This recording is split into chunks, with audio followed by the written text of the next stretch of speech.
Pinanood na nila Kang Wo ang video clip sa investigation room. Nakita nila sa clip ang dalawang nakatalukbong na lalaki at tinawag nitong Cardinal ang nasa taas. Nakasuot sila ng demon mask at sinabi nito sa Cardinal na ang nakahanda na ang preparasyon para sa summon. Nagtanong ang Cardinal sa tagasunod nito na ilang oras ang natitira. Sagot ng tagasunod na 4 na linggo, pero hindi, kapag mas mabilis sila ay 3 linggo lang matatapos agad nila iyon. Sinabi ng Cardinal na 3 linggo, mas mabilis pa sa kanyang inaasahan. Sabay tanong nito kung may natanggap ba itong sponsorship. Sagot ng tagasunod na, meron, dahil malaking guild ang nagbibigay nun at ang binibigay nun ay higit sa B-rank. Ayon sa lalaking nakatalukbong na sapat na iyong hanggang sa makamit nila ang kanilang pinapangarap. Kapag sila ay nagtagumpay, ang order ay gagantimpalaan sila ng malaki. Sumigaw ang Cardinal at pinahinto ang taga-sunod sa pagsisilita. Tanong nito na kung umaasa ba ang taga-sunod na nagtagumpay sila agad. Dahil unang hakbang pa lang iyon. Pero nagsisilita na agad ito ng tungkol sa tagumpay. Lumuhad ang taga-sunod sa Cardinal at humingi ng tawad. At sinabi itatama niya ang kanyang pagkakamali.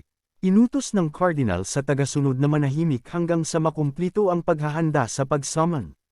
Maya-maya pa ay humarap ang Cardinal sa napansin nitong kamera na nag-iispiya sa kanila, sabay sabing may dagang sa kanilang lugar. Matapos mapanood ng 3 ay napatanong sila kung doon na nagtatapos ang clips. Napaisip si Kang Wo na kung iyon ang Crimson Mask, matapos titigan ang maskara ng Cardinal. Naisip ng ating bida na ang mga bastardong iyon ay nagre-recruit ng mga tao para sa demonic order. Ayon sa Cardinal ay nabanggit nito ang tungkol sa guild at summon. Ayon sa ating bida na may 3 bagay siyang naiisip. Una, kung ang taong may star sa Crimson Mask ay may tinatawag na Cardinal. Ibig sabihin may isang taong mas mataas pa ang katungkulan sa kanya. Pangalawa, naghahanda ang mga ito ng summon patungo sa Earth. At pangatlo, may malaking guild na sumusuporta dito. Mungkahi ng ating bida na wala na silang pagpipilian kundi imbestigahan ang malalaking guild. Sagot ni Wei na ano namang dahilan. Salaysay ng ating bida na, dahil ang espiya ay nakita na, ay gagawin ng mga ito ang lahat para maitago ang tungkol sa summon. Ang kailangan nilang gawin ay hanapin ang malalaking guild na sumusuporta dito. Malamang ang Red Rose ay tumutulong sa government sa paghanap sa demonic order kaya exempted na ito. Namangha si Wei sa ating bida dahil sa bilis nitong mag-isip, sabay tanong kay Kang Wo na kung nakapagtrabaho na ba ito na ganung larangan. Sabi ni Cho Yanjo na ganun lang talaga mangsang isip ang ating bida. Habang ang ating bida ay nasisiyahan sa papuring tinatamo. At may pastar pa sa paligid. Napaob-ob si Cho Yanjo at nagtanong na kung paano naman nila hahanapin ang guild na iyon. Kahit ang government ay natatagalan sa pag-iimbestiga tungkol doon. Mungkahi ni Wei na hindi nila pwedeng galawin ang malalaking guild, at kapag gumamit sila ng dahas ay magsasami lamang iyon ng mas malaking gulo. Sumingit si Kang Wo at sinabing may paraan pa. Yun ay ang paggamit nila ng pain. Ayon kay Cho Yanjo na ang mga bastardong demonic order ay tina-target ang mga malalakas na players para gawing alay. Tanong ng ating bida na kung pwede siyang magsalita ng mga sensitibong topic. Pumayag naman si Cho Yanjo at sinabing magsalita lang ang ating bida. Mungkahi ng ating bida na ang pinakapunto ng plano ay ang mga baguhan. Tina-target ng demonic order ang mababang rank na player pero may high rank special ability. Naalala ni Wei na nito lang nakalipas ay marami cow players na nasa low rank gate at may mga nawawalang tao. Salaysay ng ating bida na maraming talented players sa loob ng low rank gate. Kung tama ang kanyang narinig ay S-rank ang mga ito. O ang Red Rose ay pinupunterya ang mga ito, dahil natatakot ang Red Rose na mawalan ng mga players. Sabi ni Wei na magandang idea iyon pero may nakalusot na sa kanilang isa. Sabi ng ating bida na gagalaw na ang mga demonic na iyon. Tanong ni Cho Yanjo na paano naman nalaman ni Kang Wo iyon. Simpleng sagot ni Kang Wo na dahil iyon ang demonic order. Ang mga bastardong iyon ay hindi makontrol ang pagkagutom sa kapangyarihan. Habang naiisip ni Kang Wo na kapag malapit na ang mga ito maging demon ay mas nagiging gutom ang mga ito sa kapangyarihan. Walang paraan para tanggihan ng mga ito ang tukso gayong tinanggap ng mga ito ang demonic energy sa kanilang katawan. Nakangiting sabi ni Kang Woo na kahit ang mga bastardong iyon ay maging maingat, ay wala ng paraan para pagtakpan ang kanilang bakas. Mungkahi ni Cho Yeonjo na subukan nila pero sino ang magiging payan. Ang player na mababa ang rank pero may S-rank special ability. Pero wag nilang iisipin na gamitin ang kanyang guild members. Dagdag pa ni Cho Yeonjo na kahit na maging makasarili siya pero hindi niya ipapadala ang kanyang guild members liban kung direktang labanan. Sinabi ni Kang Woo na tungkol sa PNI, may kilala siya na karapatan dapat sa papel na iyon. Sa isang banda may lalaking naglalakad, pagpasok nito ay lumapit ito sa ina nito na nakahilata at halatang nasa di maayos na kalagayan.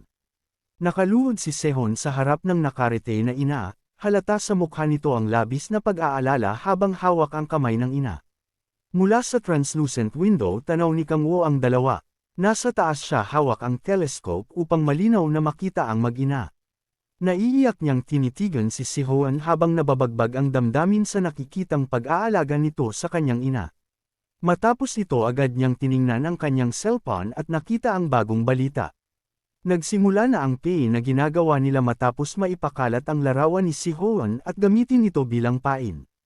Mabilis na ikalat ng balita sa pamamagitan ng Red Rose HR manager na si Park Hyun-woo. Naisip ng ating bida na maaaring iniutos ni Yoonjon kay Yoonwoo na gawin ito. Kasunod ng pagbukas ni Sehon at paglabas sa pinto, ang pagsasabi ni Kang Woo isip na kailangan na din niyang kumilos. Sa kabilang banda nakakabinging ingay ang maririnig sa harap ng Mukdong C-rank gate. Nakangiting sinalubong ni Sola, Yeonbi at Teso si Sehon na kara-rating lang sa lugar. Nang mapansin ni Sehon ang tamlay ni Sola, agad niya itong tinanong kung ano ang inaalala nito. Sumagot naman ang nakikinig na si Yeonbi sa kasinabing ito ay dahil laging abala si Kang Woo sa ibang bagay. Sa kabilang banda, mula sa di kalayuan nakatanaw naman ang isang nakabaluting lalaki, habang tahimik na nagmamasid at nakikinig sa usapan ng apat. Sinabi pa ni Yeonbi na narinig niyang halos isang linggo nang hindi umuwi si Kang Woo. Tanong naman ni Sehon kung hindi ba ito sumasagot sa tawag ni Sola. Malungkot namang sinabi ni Sola na nakakausap niya pa din madalas si Kang Woo sa pamamagitan ng cellphone, ngunit palagi itong hindi mahagilap. Sinabi naman ni Sehon sa dalaga na sigurado siyang walang masamang nangyari sa ating bida sa loob ng gate, na agad ding sinang-ayunan ni Teso. Paliwanag na ni Sola na palaging walang kasiguraduhang sagot ang nakukuha niya tuwing nagtatanong siya kay Kang Woo. Nakangiti namang sinabi ni Yeonbi sa malungkot na dalagang, huwag nang mag-alala pa dahil siguradong may rason kung bakit ganoon si Kang Woo. Saka sinabing nasisiguradong babalik din ang ating bida, upang mabawasan ang kalungkutan ni Sola. Imbis na kumalma na isip pa ni Sola na marahil ay ayaw na ni Kang Woo ng mga luto niya.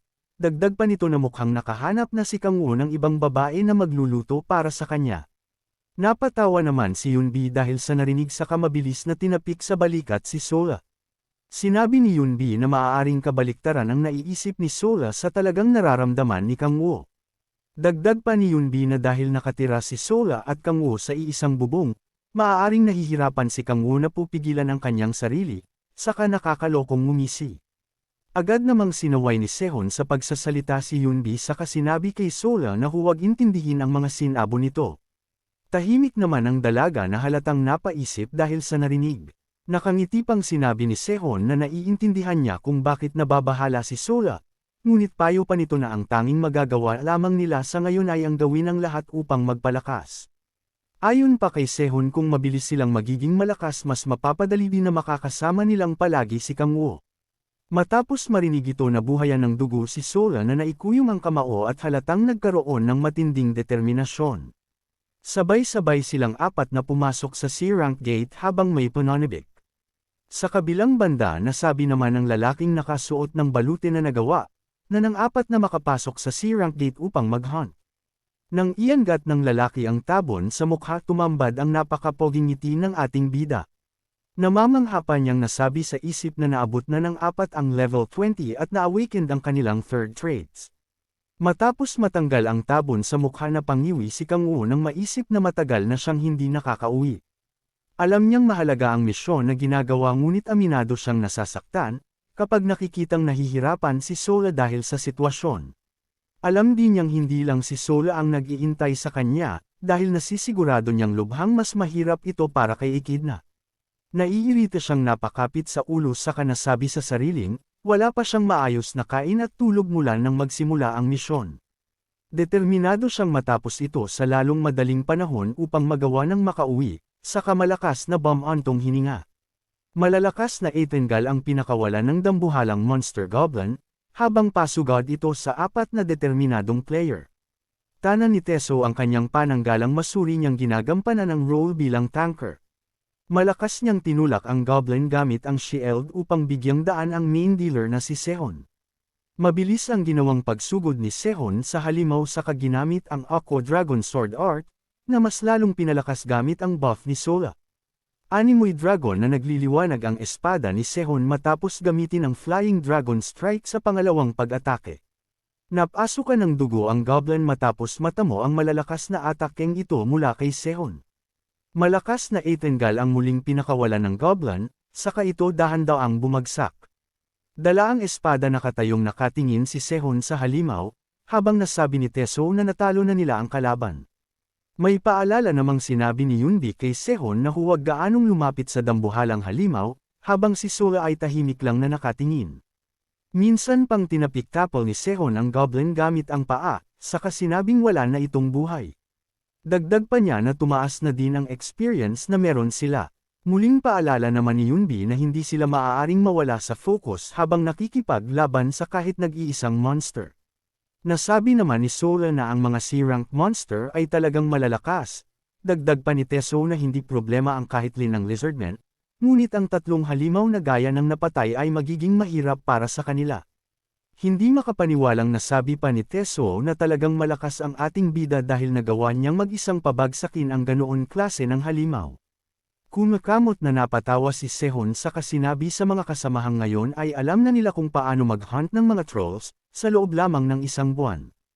Nakangiting nagpasalamat naman si Teso kay Sehon, saka sinabing ang lahat ng ito ay dahil sa kahusayan ng binatang kaharap.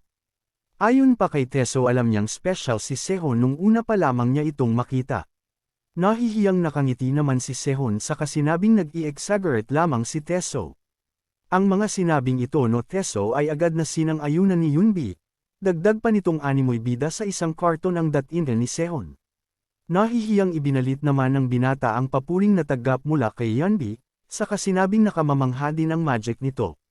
Nakangiting minungkahi ni Sehon na simulan na nilang kolektehin ang magic crystals bago umalis.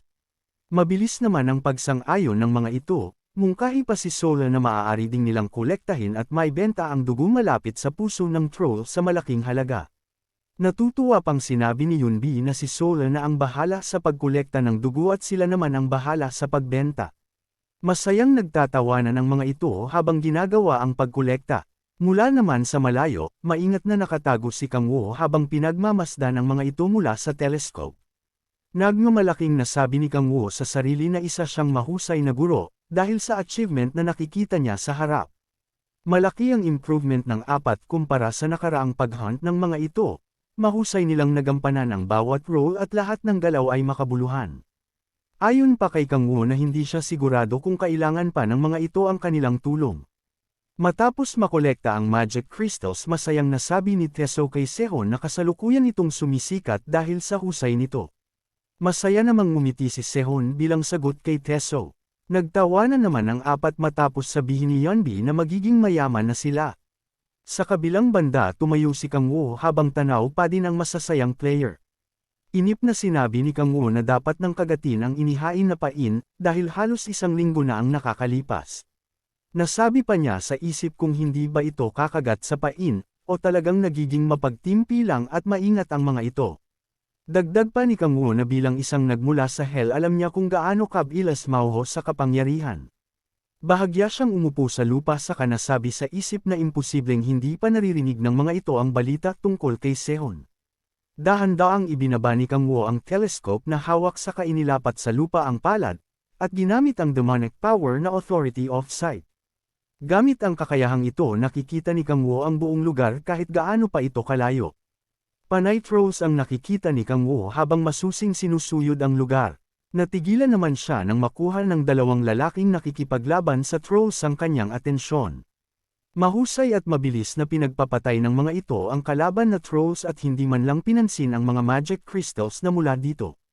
Marahang naglakad ang mga ito patungo sa kinaroroonan ni Kim Sehon. Muling pinakita ni Kang Wo ang malademonyong ngiti, at nasabing sa wakas ay kakanay na din ng mga ito ang inihaing pain. Matapos nun ay matagumpay na natalo ng 4 ang isang troll. Pinuri ni Teso si Sehon, na napakagaling nito. Tinalo nito ang kalaban ng isang atake lang nang walang tulong ni Yunbi. Pa-humble ni Sehon na naging maswerte lang siya. Yun ay salamat sa tulong ng kanyang mga kasama. Pinuri din siya ni Yunbi dahil wala na siyang ginawa at naging madali lang kay Sehon ang lahat. Tumawa lang naman si Sehon sa papuring natanggap. Maya-maya ay nagulat si Sehon, matapos makita ang isang troll na palapit. Kaya sinabihan niya agad si Sola na may troll sa likuran nito. Sabay inutos na bumalik sa kanilang formation. Umanhil ng malakas ang troll at sumugod. Pero biglang nalaslas ang dibdib nito. Nagulat ang lahat matapos makita ang pangyayari at parang may napansin silang pamilyar na tao. Nakilala ni Sehon kung sino ang dumating at napatanong kung nagkataon lamang. Nakilala ni Sehon na ang dumating ay si Kim Young-hon. Kasama ang dambuhala nitong bodyguard. Nagsalita si Kim Young-hon kay Sehon na hindi niya inaasahan na magkikita sila. Tanong si Teso kay Sehon na kung kilala ba nito ang lalaki. At kung iyon ang Vice Guild Master ng Mir. Sinabi ni Teso na iyon si Kim Young-hon. Ang Vice Guild Master ng Mir. Ang isa na 5 pinakamalaking Guild Master ng bansa. At ang tatay nito ay si Kim Jae-yeon, ang President ng Miru Electronics. Si Kim Young-hon ay ipinanganak ng may gintong kutsara na maibibigay ng Korea. Tungkol naman sa talento ni Kim Young-hon. Ito ay nasa sakto na antas lang, hindi gaya ng ama nito na top ranker ng bansang Korea. Pero dahil sa kayamanan at kapangyarihan ng ama nito ay nagagawa nitong mapasunod ang ibang tao. Tanong ni Sehon kay Kim Young-hon na kung bakit ito nagpakita sa lugar na iyon. Sagot ni Kim Young-hon na malamang nang hahunt kaya andan. Sinabi ni Kim Sehon kay Kim Young-hon na, kung ganun ay bakit hindi na ito bumalik sa paghahunt nito. Sagot naman si Young-hon na masyado nagmamali ang kanyang kuya. Galit na sumigaw si Sehon sabay tanong kay Young-hon na bakit siya nito tinawag na kapatid at sinong may sabing magkapatid sila. Ngumiti si Kim Young-hon at sinabing, siguro nga magkaibang tao ang pinagmulan nila, hindi sila magkapatid. Dahil may mababang uri ng dugo si Kim Sehon na dumadaloy sa mga ugat nito. Galit na galit si Sehon sabay minura si Kim Young-hon at akmang bubunutin ang kanyang sandata. Mayabang na sinabi ni Kim Young-hon na ipakita ni Sehon kung ano ang mayroon ito. Pero bago ang lahat sinabi ni Kim Young-hon na may naririnig siyang balita tungkol kay Sehon. Nagtaka naman si Sehon na kung anong kwasing balita iyon. Salaysay ni Kim Young-hon na narinig niya isa itong S-rank. Isa iyong magandang pagkakataon, at hindi niya inaasahan na mamumukadkad si Kim Sehon. Hawak ni Kim Sehon ang kanyang sandata at sinabi niya sa kapatid na anong gusto nitong palabasin. Damailan ang nakakadiri si Kim Young-hon at sinabi na kailangan nila ng alay at si Sehon ang perpektong tao para doon. Dagdag pa ni Kim Young-hon na dahil nasabi na rin niya ang tungkol sa bagay na iyon ay lahat ng mga kama ni Sehon ay magiging mga alay na rin.